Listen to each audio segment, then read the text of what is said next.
মাথায় দিয়ে টুপি করে নামাজ পড়েন অন্য প্রসঙ্গ যাচ্ছি ডক্টর মালিক, এই প্রসঙ্গ আপনার কাছে আর নয়। ইলেকশন নিয়ে আপনার ভাবনা কি? আসলে কি মনে হয় ইলেকশন হবে? ইলেকশন হওয়ার মতো তো কোনো লক্ষণ নেই। এই কারণেই আমি আবার ওই প্রথম দুটা চ্যালেঞ্জে যাচ্ছি। সরকারের একেবারে গণতান্ত্রিক প্রক্রিয়া তো এটার বিকল্প তো নেই। মানে সরকারের জন্য খুব সেফ হয় যদি বিএনপি এসে গেল, তো তাহলে ভালোই, তাদের অধীনে নির্বাচন। বিএনপি যদি রাজি হয়ে যায় তাদের জন্য খুবই ভালো। এখানে বিএনপির জেতার কোনো সম্ভাবনাই নেই, প্রশ্নই ওঠে না।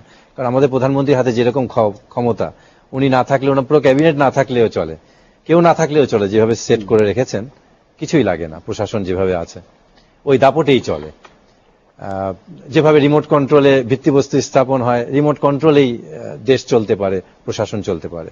সরকারের জন্য আমি বারবার বলছি, সরকারের জন্য সেফ ফার্স্ট অপশনটা হচ্ছে বিএনপিকে বাইরে রেখে একদলীয় নির্বাচন করা, টিকে থাকা। রাইট। আর দ্বিতীয়ত হচ্ছে যদি বিএনপি আসে এই ফরম্যাটেই প্রধানমন্ত্রীর অধীনেই আসবে, যেটা সম্ভাবনা একেবারেই কম। আর সবচেয়ে ভালো যেভাবে, কারণ আমি এই কারণে বলছি যে পেছনের মাস্টার মাইন্ড কিন্তু সেভাবে করা হয়েছে।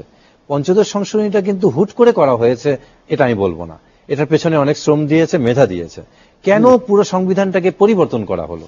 চতুর্থ সংশোধনীর মতো বড় মাপের একটা বিতর্ক কেন পঞ্চদশ সংশোধনীতে দুইটাই আওয়ামী লীগের সময় কেন করলো? সেই সময় বাকশাল করা হলো, এখন ডিজিটাল বাকশাল করা হলো, একদলীতে আসলো। আমি এই প্রসঙ্গটাই আসবো আপনার কাছে, এরপর আপনাকে দিয়ে শুরু করবো। আমাদেরকে আবারও ছোট্ট একটা বিরতি নিতে হচ্ছে। দর্শক, এই পর্যায়ে আরেকটা বিরতি, ফিরে আসবো শীঘ্রই, আমাদের সঙ্গেই থাকবে।